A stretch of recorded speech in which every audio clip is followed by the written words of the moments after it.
بسم اللہ الرحمن الرحیم اللہم صل علی محمد وآل محمد۔ دینی تعلیم اپنی پوری کر کے پھر گیا دنیاوی تعلیم کے کچھ مضامین پڑھنے کے لیے۔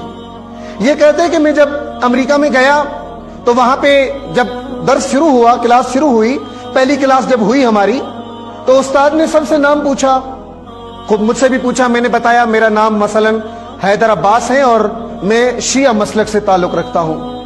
یہ جوان کہتے ہیں کہ جیسے ہی میرے استاد کو پتا چلا کہ میں شیعہ ہوں، پوری کلاس میں استاد نے میرا مذاق اڑایا، صرف شیعہ ہونے پر اس امریکی ٹیچر نے، امریکی پرنسپل نے، امریکی لیکچرر نے میرا مذاق اڑایا پورے کلاس میں۔ یہ جوان کہتے ہیں کہ مجھے اس وقت غصہ تو آیا لیکن میں نے فی الحال برداشت کر لیا، اور پھر میں نے اگلے دن نہج البلاغہ انگلش ٹرانسلیشن میں، انگلش ترجمے میں نے لی اور میں نے اسی استاد کو نہج البلاغہ تحفے میں دے دی۔ یہ جوان کہتے ہیں کہ 7-8 دن گزر گئے اور ہمارا استاد کلاس میں آتا تھا، درس پڑھاتا تھا، لیکن میرا کوئی نام بھی نہیں لیتا تھا اور اپنا درس پڑھا کے چلا جاتا تھا۔ کہتے ہیں کہ 8ویں یا 9ویں دن اس استاد نے مجھے اپنے کمرے میں بلایا۔ میں کمرے میں گیا تو استاد پیپر پڑھ رہے تھے، نیوز پیپر پڑھ رہے تھے، اخبار پڑھ رہے تھے۔ میں جیسے ہی دروازے سے اندر آیا تو اس نے سامنے اخبار رکھی اور کہا، علی حیدر جانتے ہو آج اخبار میں کیا چھپا ہے؟ کہا جی میں نے نہیں پڑھی اخبار۔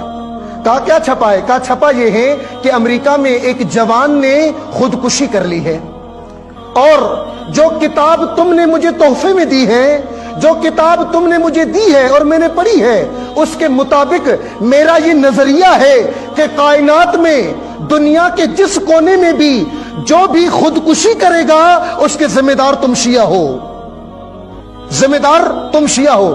تو یہ شاگرد کہتا ہے کہ جی میں سمجھا نہیں آپ کیا کہنا چاہ رہے ہیں۔ کہا اس لیے کہ علی جیسا امام تم نے اپنے پاس چھپا کے رکھا ہے، نہج البلاغہ جیسا عظیم منبع تم نے اپنی لائبریریوں میں دبا کے رکھا ہے، اپنے مدرسوں کی دیواروں میں نہج البلاغہ چھپا کے رکھا ہے، لوگوں کو نہیں بتایا۔